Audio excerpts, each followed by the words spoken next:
এই যে আমরা বিভিন্ন সময়ে মানুষের দ্বারা কষ্ট পাই, আবার ভুলেও যাই।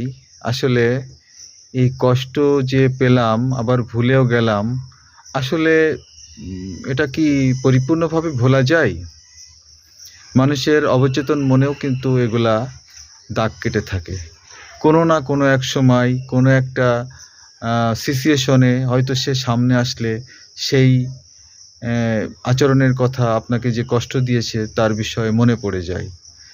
আপনি তাৎক্ষণিকভাবে কষ্ট অনুভূত হন, কিন্তু এর যে ফলাফল যে আপনাকে কষ্ট দিচ্ছে, তার রিঅ্যাকশানটা কিন্তু অনেক, অনেক গুণ বেশি।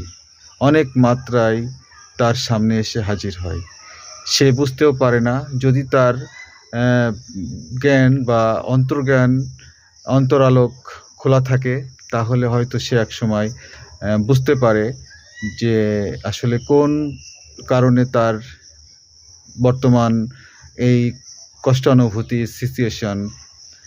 অতএব আপনি আপনার স্থল থেকে, আপনার বিবেকের স্থান থেকে, আপনার সচেতনতার স্থান থেকে আপনি সর্বদা মানুষের সাথে সুন্দর এবং ভালো ব্যবহার করার চেষ্টা করুন। ধন্যবাদ।